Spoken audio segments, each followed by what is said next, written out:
when we talk about being stuck, it sort of paints a picture of not being able to move forward, not being able to progress, go for your dreams, not be able to do simple things like just getting something done in the middle of the day.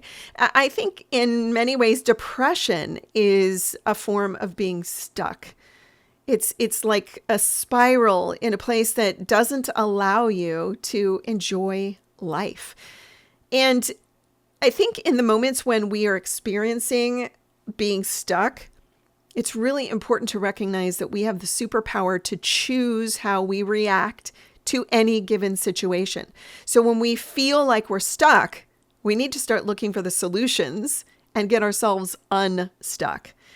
And that sounds, I know, it sounds so simplistic, so easy, and yet it's not always that easy, because the thought patterns that we have, the things that we think to ourselves or even speak out loud can really sabotage us, especially if we feel like the reason we're stuck is because of something we did or didn't do or just weren't capable of taking care of. Yike, right?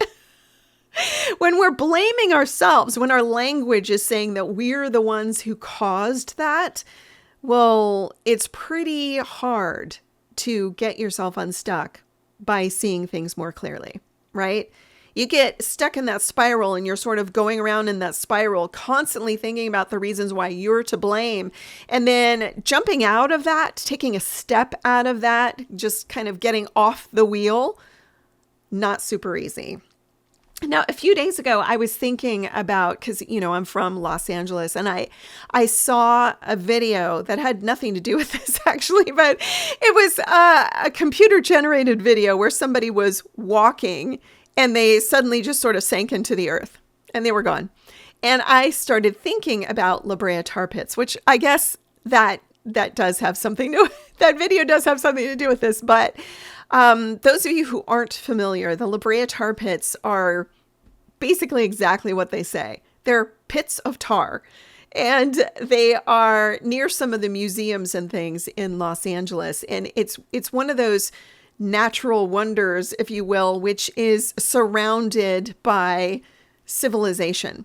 So it's like if you go to see the Great Pyramid in Egypt, you'll be shocked to find out that all of those pictures where it's just like surrounded with sand just aren't even real because there's city all the way around it. Like it's civilization building itself around things that are cool or mysterious, right? So La Brea tar pits are like this.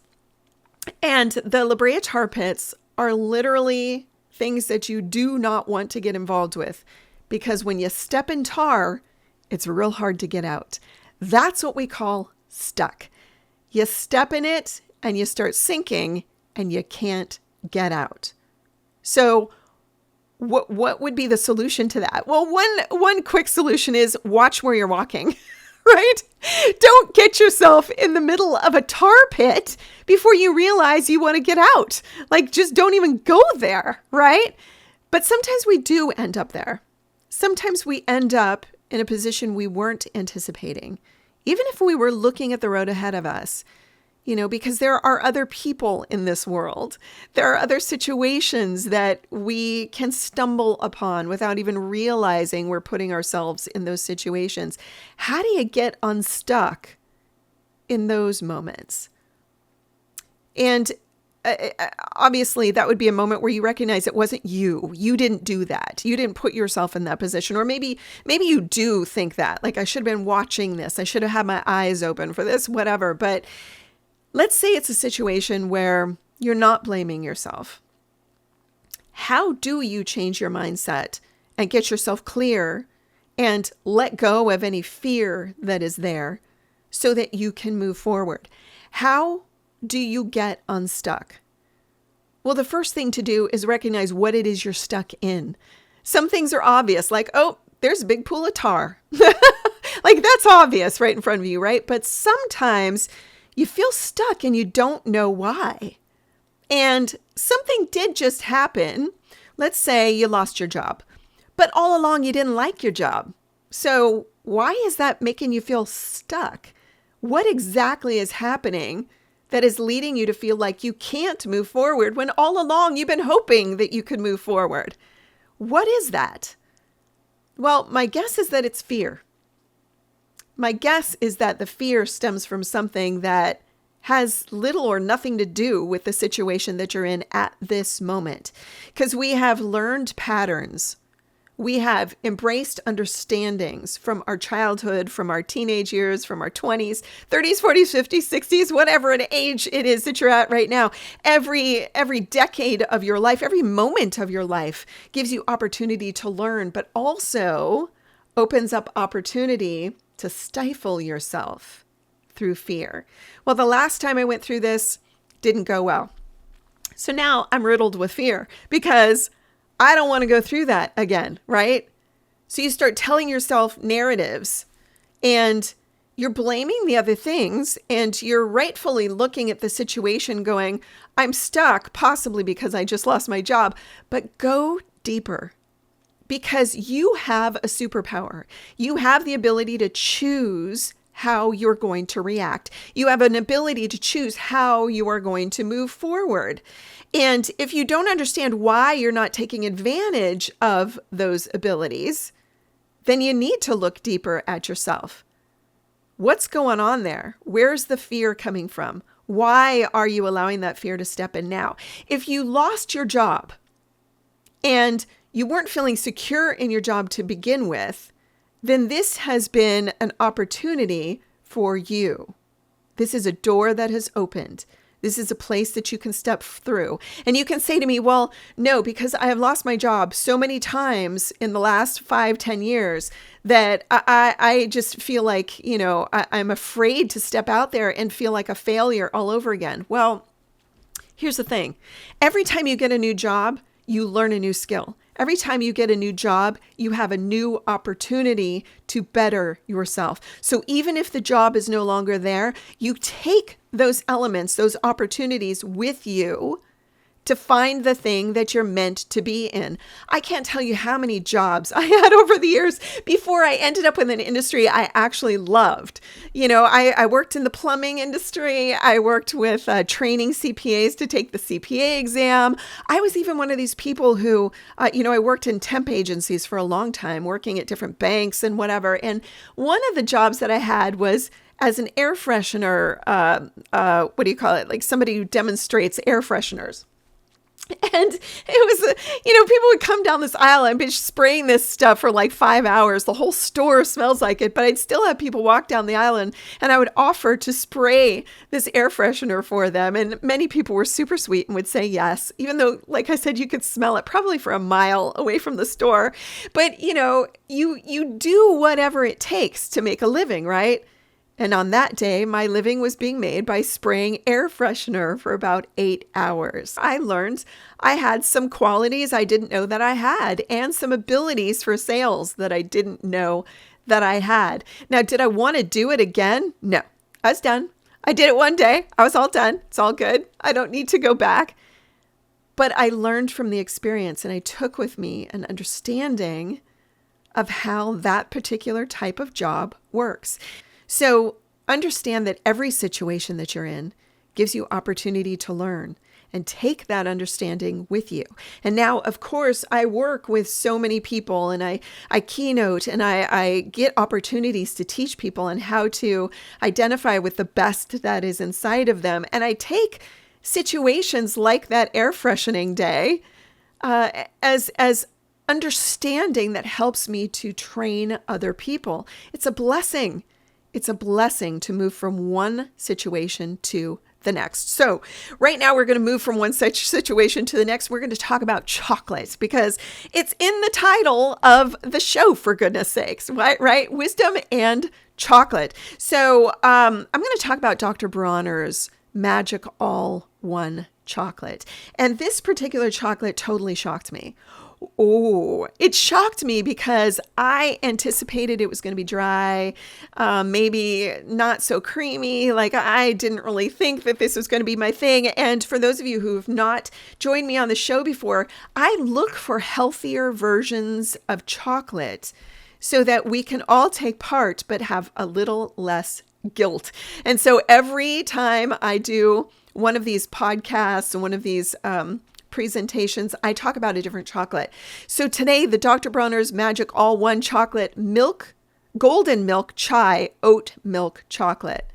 You got that right. I said I was worried it would be like a little dry, maybe a little too crunchy. Like I was worried about this one because of the oat milk factor. Now I'm sensitive to oat milk, so I knew I could only take just like one bite, but I didn't just take one bite. I took like 3 bites, but over time so that I wouldn't react, right?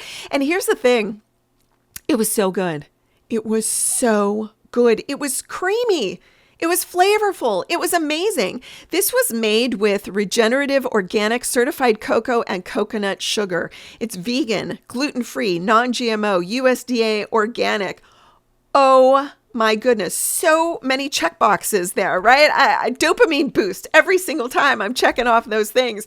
So many good things in this chocolate. And to boot, it is creamy. Creamy, people. Oat milk and creamy. So this is definitely one that you need to try. And I wasn't afraid to try it. I was excited to try it because new things are important. It's important to get past the worry and concern and actually put yourself in a position of being able to experience things that are different. And when you get to experience things that are different, a few wonderful things happen. But one of the most important things is you get to identify the things you don't like. I have been around so many people who are like, I don't like that food. Well, have you ever tried that food? No, I just know I won't like it. I just think that's so incredibly crazy. I mean, unless it's, have you tried squid? Well, I'm not going to try squid. But that's not, I don't like that. That's acknowledging that's a little weird for me, so I'm not going to do it. Totally different thing. It's important to try things that are new so that you know what you like and what you don't like, so that you understand the value of the things that are important to you, so that you understand the value of the things that you've experienced and you've enjoyed. It's important that you acknowledge that there is opportunity to learn and expand by trying new things. Now, my husband and I actually put together this office area, and it was sort of a new experience. We hadn't done something like this before, and there was a huge timeline crunch. There was like, you've got 2 months to get this whole thing done. And so there were a lot of things, you can't cut corners. You got to do everything by the book. And there were a lot of things that had to be done that we had to learn about on the fly. And one of the things had to do with plumbing. Now, last winter, we had a pipe that burst, and I came out here and the whole building was flooded. It was a bummer. It was a big bummer. And we didn't know if the floor could be salvaged. We didn't know if anything would be able to dry. It was just such a stressful time. And everything ended up being fine. But over the last few months, I have been not well. And I kind of chalked it up to my allergies getting worse, not really knowing what was going on. And then one day, mold, people. There was mold. And we lifted up floorboards, and lo and behold, there was a leak inside the wall from the same pipe that had burst. So apparently there was an issue with that pipe that went beyond what we thought. And so we had to rip up the bathroom, rip up the back wall, take out drywall, take out the flooring. Like, it's been crazy. But the more we've gotten rid of things, the more I can breathe and the better I feel. So it's really wonderful to get all of the mold stuff out of here. And just to be clear, there are like decent sort of molds and not so good molds. And this was one of those that just affected me. It's I'm sensitive to that kind of thing. So no worries. The people who are out there going, oh, you got to go get everything tested. Everything's been looked at and we understand what was going on, but we had to repair what was there. And one of the things that happened was my husband said, I feel responsible for this. I feel really bad about this. I wish that I had known more. But here's the thing. You sometimes need to experience something in order to learn how to do it. Sometimes you go for a situation and you try to get things done and you think that they're fabulous and they don't go as planned and something doesn't work the way you wanted it to. Now, there are a lot of people who could say, well, that's failure. You totally failed to do that pipe thing correctly. I don't like to look at it that way. See, we tried something, and when you try something, it either goes the way you wanted it to, or you get opportunity to learn. So we got opportunity to learn. And it was a tough lesson to learn because of how much work has gone into fixing the problem and removing all of the boards and all of that kind of thing. But lessons learned. We learned from it. And to sit back and go, oh, we failed, only gets us stuck. We don't want to be stuck. We want to be unstuck. So we live our lives going for the unstuckness. And we do that by not going toward a label like failure. Failure isn't real. Failure is a judgment that you put on yourself at the moment. You judge yourself. And judgment is something that happens when you separate yourself from the light you have inside of you. So who wants to go there? If you do want to go there, you might want to check that. I don't want to live in make-believe. I want to live in what's real. And what's real is opportunity to learn. So another thing that you learn in situations like this is you learn what you like and what you don't like. One thing that I don't like is water damage. So I learn that you double check and triple check everything that you're doing when you're working with pipes to make sure that you don't end up with a flood. So now we're going to move on to the celebration section of this show. And the celebration section is where we look at all the positives in everything that we've been talking about. And I slant everything toward a positive, but really when we get to the celebration section, this is where we bring it home. So let me talk to you about grounding and anchoring. See, a lot of people get stuck because they feel like they're alone. And a lot of people say negative things about themselves and to themselves because they feel like they've let themselves down, and they experience those moments of judgment where they tell themselves that they are failures. And grounding is what reverses all of that. Now, you can be grounded in your family, your children, your husband, your wife, your business. You could be grounded in your religious affiliations. You could be grounded in many things. But the most important way to be grounded is within yourself, understanding you and learning how to trust you. If everything you say to yourself is laced with things that imply failure, if you feel stuck and you're not pulling yourself out of the La Brea tar pits, then you are not anchored. It's important that you put yourself in a place of grounding and anchoring by simply looking at yourself. But it's also important that you surround yourself with a tribe, that your grounding is something that you can experience in a group, in a crowd. And I can tell you that as you get older, it becomes a little harder to have a tribe. And the reason is that a lot of the stuff when you're younger is around your schooling, around your new relationship with your husband, around dating, around children. It's around all of the things that you have going on in your life. But as you get older and you're retired, or your children have gotten older, so they've moved out of the house, or whatever the thing is, and you find yourself without all of those activities, you need to actively pursue new activities.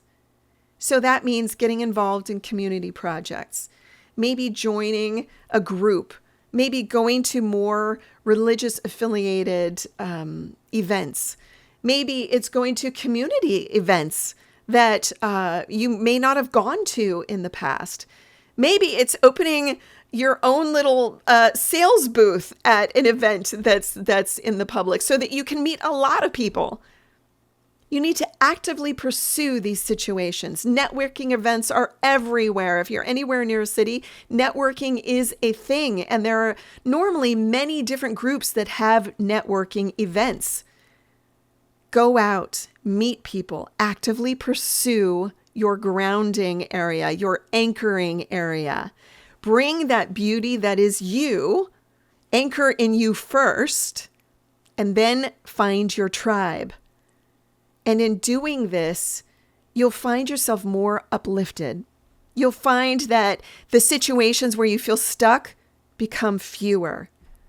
You'll find that you're not limited in the same way when you want to try something new. Your resources start to grow and you find opportunity in so many lovely and wonderful places.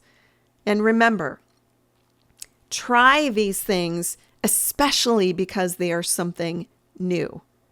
If you think about it, the Dr. Bronner's people, they probably didn't get that one chocolate right the first time. They probably tried different levels of the milk, different levels of the cocoa. Like they probably tried all these different blends before they found the perfect blend. So don't feel frightened by trying. Don't feel frightened by failure. Don't feel frightened at looking like a fool. You're human. Humans are supposed to make some mistakes here and there and learn from their mistakes. That's part of being human. Don't deny that humanness. Get out there, get yourself unstuck, allow yourself to do something new, and ground yourself in the knowledge that you are fabulous.